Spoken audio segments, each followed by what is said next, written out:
네, 오늘은 최근에 이슈가 되고 있는 비트코인에 대한 얘기를 해보도록 하겠습니다. 제가 예전에 현금을 증여했을 때 어떻게 국세청이 적발하고 과세하는지와 관련된 영상을 꽤 오래전에 만들어서 올렸는데 여기에 달려있던 댓글입니다. 암호화폐를 이용하면 아직 못 잡을 듯. 그리고 최근에도 비트코인으로 빼돌리는 방법은 없나요? 이렇게 물어보셨어요. 상담하러 오셨던 분이 실제 적용했던 방법을 통해서 같이 보면서 한번 살펴보도록 하겠습니다. 우선 가상화폐가 과세가 되냐 안 되냐 이 부분을 혼란스러워 하시는 경우가 많아서 이 과세에 대한 의미를 좀 더 명확히 하고 하도록 하겠습니다. 최근에 뉴스입니다. 가상화폐를 2022년도부터 과세한다고 합니다. 지금은 2021년이죠. 지금은 비과세죠. 22년부터 과세되는 거니까요. 소득세법에 이게 들어왔습니다. 이미. 물론 시행은 22년 1월 1일에 나네요. 뭐라고 들어왔냐? 가상자산을 양도하거나 대여함으로써 발생하는 소득에 대해서 이 소득세 과세 대상으로 열거해놨어요. 새롭게 들어온 거죠. 시행일은 언제죠? 22년 1월 1일. 제가 지금 비트코인을 사가지고 10억을 벌었습니다. 저는 세금을 내지 않습니다. 왜냐하면 22년 전이기 때문에. 과세 상태가 아닌 거죠. 그러면 22년부터 과세고 지금은 비과세. 네, 이 부분 확실합니다. 그러니까 이걸 오해해서 이런 뉴스가 나왔더라고요. 내년부터 세금 낸다. 비트코인 상속 증여할 때 알아야 할 점. 전 제목만 잘못 뽑았는 줄 알았는데 내용을 보니까 내년부터 비트코인 같은 암호화폐를 자녀한테 물려주면 상속 증여세를 내야 한대요. 내년부터 확실할까요? 비트코인이 소득세는 과세 대상이 아닙니다. 지금 내가 비트코인을 샀다가 비싸게 팔아서 10억을 벌었든 100억을 벌었든 전 소득세를 내지 않습니다. 근데 이 비트코인을 자녀한테 준다면 이거는 증여세 과세 대상인가요? 과세는요, 어떤 세법에 근거하는지가 더 중요합니다. 지금까지 봤던 건 소득세라면요, 그럼 증여세는 증여세 과세 대상이 될지 안 될지는 증여세법을 봐야 되는 거예요. 증여세법을 한번 보죠. 무형의 재산을 이전하는 경우를 증여라는 행위에 포함하고 있어요. 무형의 재산, 비트코인이 무형의 재산인가요? 2018년도 대법원 판례네요. 우리 생각과 같겠죠. 비트코인은 재산적 가치가 있는 무형의 재산으로 보아야 한대요. 그럼 재산적 가치가 있는 걸 자녀한테 준다는 거잖아요. 그럼 당연히 증여세가 과세되겠죠. 왜 소득세는 과세되지 않고 증여세는 과세되냐? 라고 하면 소득세는 열거된 것만 과세합니다. 근데 상속 증여세는요, 열거되지 않아도 그냥 재산을 이전하는 이 재산적 가치가 있는 모든 것에 대해서 과세를 하는 거예요. 그러니까 당연히 비트코인으로 내가 돈을 번다면 저는 과세가 되지 않겠지만 지금 비트코인을 준다면, 증여를 한다면 이건 과세 대상인 거죠. 근데 국세청이 모르게 비트코인을 줄 수 있지 않냐? 뭐 그럴 수도 있겠죠.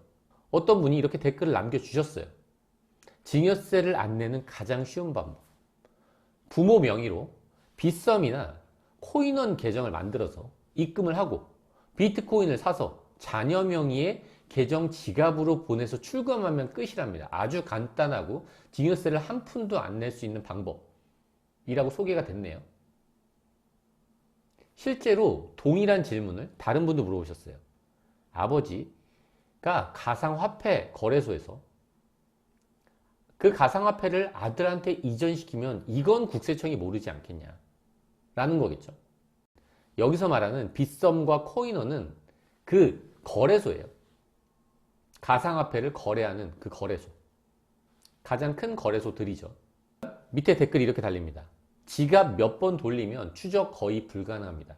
국세청이 지금 시점에서 코인을 전송하는 것을 알 수 있다 없다를 얘기하고 싶은 건 아니에요. 실제로 처음에 개정세법이 나왔을 때 10월부터 시행하려고 했습니다. 그런데 그 시기가 늦춰졌죠. 왜 그랬죠? 거래소들도 그 거래 내역을 전산으로 잘 파악할 수 있는 시간을 달라니까 그렇게 해줬잖아요. 그러니까 실제로 추적이 불가능할 수도 있습니다. 그럴 수 있잖아요. 그러면 비트코인을 지금 주면 되겠네요. 자녀한테 사서. 그럼 한번 해보죠. 실행을. 부모님께서 코인을 구매하려고 합니다. 그럼 어떻게 해야 되죠? 제일 큰 거래소 빗썸에 가서 원화를 충전해야죠. 내가 비트코인 달라고 하면 뭔가를 줘야지. 원화를 줘야지 비트코인을 줄 거잖아요. 돈을 줘야지. 그래서 원화를 충전하려면 어디를 먼저 가야 되죠? 농협통장을 개설해야 됩니다. 내가 비트코인을 사려면 농협통장을 개설한 다음에 사야 돼요. 누구 이름으로 개설을? 제 이름으로 개설해야 되겠죠. 그럼 자녀가 만약에 잘 개설해서 아무도 모르게 입금했습니다. 자녀가 코인을 받았어요. 그 현금을 출금하려고 하면 어떻게 해야 되죠? 또 가장 큰 거래소 빗썸입니다. 원화를 출금하려고 해요. 어떻게 해야 되나요? 등록하신 농협계좌로만 원화 출금이 가능하대요. 비트코인을 받았는데 내가 쓰려면 결국 농협계좌로 받아서 출금을 해야 되는 거네요. 아니죠. 다른 거래소에 가면 좀 다를까 싶어서 코인원에 가봤습니다. 거래소. 코인원 주의사항이 이렇게 돼 있죠. 원화 입금 출금하기 전에 은행 계좌 인증을 꼭 해달라고 하네요. 이게 무슨 얘기냐면 부모님이 코인을 사서 자녀한테 준다고 하더라도 당연히 은행 계좌 내역은 안 남겠죠. 근데 뭐가 남을까요? 부모님 통장에서 10억이 없어졌네요. 자녀의 통장에서 10억이 인출됐습니다. 갑자기 생긴 거잖아요. 10억이. 이런 경우 증여세가 과세될까요? 거래 내역이 없잖아요. 아주 감쪽 같잖아요.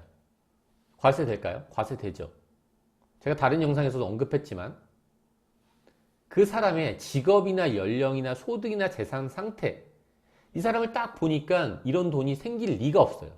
그러면 증여재산가액으로 봐서 증여세를 과세할 수 있습니다. 이런 경우가 실제로 있냐라고 물어보시는 분들이 있는데 실제로 있죠. 그냥 고지서가 날라옵니다. 너 소명하지 못하면 증여세 과세할게.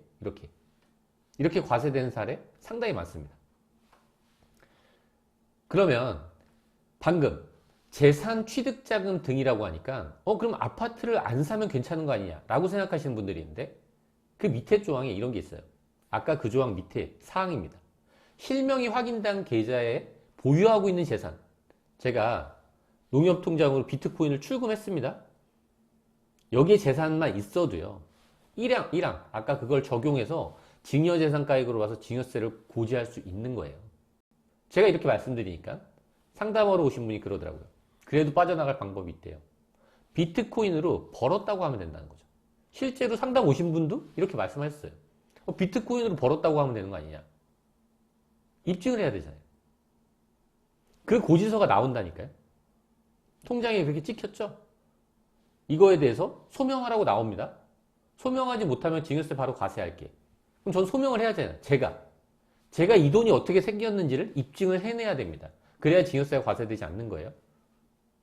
원화 입금 내역, 내가 얼마를 투자했는데 거래소에서 어떤 일자에 얼만큼의 거래 금액으로 이렇게 돈을 벌었다 라는 걸 제가 입증할 수 있어야 되겠죠. 그래야지 저한테 증여세가 과세되지 않겠네요. 그렇죠? 전송받았다고 나와 있으면 누구한테 전송받았는지 그 내역을 저 같아도 물어볼 것 같아요. 실제로 상담하러 오신 분이 그렇게 말씀하셨어요. 난 4년 전에 5억을 전송 받았는데 아무 문제가 없었대요. 자기 친구는 10억을 받았답니다.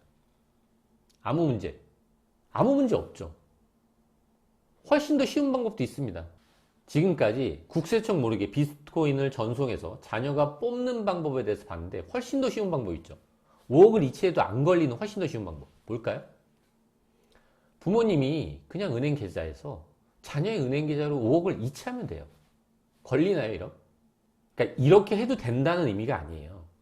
은행 계좌 거래를 국세청이 모든 사람의 은행 거래를 모니터링 할까요? 그렇지 않겠죠. 그래서 비트코인도 안 걸린 거죠. 그 거래 내역은 남아 있고요. 어떤 트리거가 생기면 그게 걸릴 수도 있겠죠. 은행 계좌 이체를 해도 마찬가지예요. 걸릴 수도 있는 거예요. 모든 거래를 다 잡아낼 수는 없겠죠, 아마도. 근데 그 트리거를 우리가 예상하기 쉽지 않잖아요. 이렇게 5억을 계좌 이체했다고 하더라도 국세청이 알 수 있는 권한은 없어요. 왜냐하면 금융거래는 실명, 비밀 보장을 해주거든요. 실명으로 거래하는 대신 비밀 보장을 해주도록 하고 있거든요. 물론 국세청이 거래 내역이 아니라 다른 요소들을 통해서 누군가가 어느 정도 재산을 갖고 있는지를 파악할 수 있는 많은 방법들이 있기 때문에 그 영상은 제가 전에 소개시켜 드렸기 때문에 말씀을 드리지는 않겠습니다. 어쨌든 최근에 국세청 보도자를 한번 보죠. 비트코인 관련된 보도자료거든요. 비트코인 등 가상재산을 이용해서 재산을 은닉한 체납자에 대해서 징수했다는 거예요. 세금을. 사례가 어떤 거였죠? 병원장님 체납했습니다. 27억을 체납하셨네요. 근데 호화생활을 하고 있어요. 찾아보니까 가상재산에 39억을 은닉해 놨답니다. 그래서 압류를 딱 하려고 하니까 전액 현금 납부하신 거예요. 아마도 차명으로 가상자산이 더 있었던 건 아닐까 그런 생각이 들긴 하지만, 두 번째, 현금 증여를 과소신고해서 가상재산을 은닉했대요. 이 사람, 체납자, 이 사람도 체납이 상당히 크네요. 26억입니다. 현금을 증여받았어요. 체납액이 26억인 건 그래도 한 증여 재산으로 따지면 한 50억 정도 될 건데 가상재산을 1억 원밖에 은닉을 안 해놨네요. 50억을 받은 사람이 1억만 은닉해놨을 것 같지는 않지만 어쨌든 이렇게 보도자료가 최근에 나왔습니다. 그럼 이 사람들은 왜 적발됐을까요? 아까 그 실명 보장에 관한 법률 있잖아요. 이 법률의 단서 조항에서 가장 강력하게 누군가의 비밀 보장을 안 해도 되는 그런 상황 중에 첫 번째가 바로 체납입니다. 체납한 사람에 대해서는 아주 그 주변인까지 디테일하게 금융조사를 할 수 있겠죠. 당연히 가상자산 거래소에서 자기 명의로 거래를 한 입금 내역이 있다면 충분히 압류하거나 이 거래소에 거래 내역이나 이체 내역 등을 요청할 수 있을 것 같아요. 제가 생각해도. 그럼 이렇게 질문하시더라고요. 그러면 친구 계좌를 이용하면 된대요. 친구 계좌를 이용하는 건 좋은데 그 친구의 돈이 될 수도 있겠죠. 그럼 이렇게 하면 어떨까요? 해외 거래소를 보내는 거예요. 비트코인을 해외로 보내는 겁니다. 바로. 그럼 거기서 놀고 먹고 쓸 수 있겠죠. 그럼 아마 쉽지는 않을 거예요. 국세청이 해외 거래소에 전화를 해야 되는데 말이 안 통하잖아요. 그러니까 그 거래자를 파악하는 것도 쉽지 않을 겁니다. 근데 아마 그 사람은 그렇게 비트코인을 보내서 갔던 그 해외에 체류 중인 그분은 한국에 오긴 힘들 수도 있겠죠. 그리고 최근에 개정된 법률 안에 뭐가 들어왔냐면 해외 금융계좌를 신고해야 되거든요, 원래. 거기에 이 사항이 추가됐습니다. 이게 세법에 추가되는데 뭐가 그렇게 대수롭냐 라고 생각할 수 있겠지만 일정 금액 이상인 경우나 고의적인 경우, 그런 경우에는 조세범으로 처벌되는 거예요. 세금만 납부하면 되는 게 아니라 구속될 수도 있다는 거죠. 그러니까 돈이 많으신 분들은 무서워할 수 있겠죠. 코인으로 결제하면 괜찮다고 어떤 분들이 말씀하시는데 이거 말도 안 되는 소리죠. 물론 그 거래 내역이 예전엔 찾기 힘들었을 수 있지만 지금 법률이 어떻게 바뀌었죠? 가상자산을 소득세법에서 어떻게 바뀌었냐면 양도하거나 대여한 경우까지 지금 제출해야 돼요. 이게 무슨 의미냐? 내 가상자산이 어딘가로 전송됐다면 이 내역 또한 거래소에서 분명히 제출하게 될 겁니다. 결론은 뭐냐면 일단 법 테두리를 잘 알면 좋겠다는 거죠. 생각보다 빠져나가는 게 쉽지 않습니다. 근데 저는 최근에 개정된 법률을 보면서 이게 과세 제도권 안으로 들어오면서 법인을 활용하는 분들이 상당히 많아지겠다라는 생각이 들었습니다. 앞으로 재밌는 일들이 훨씬 더 많아질 것 같아요. 네, 오늘 여기까지 하도록 하겠습니다. 끝까지 들어주셔서 감사합니다.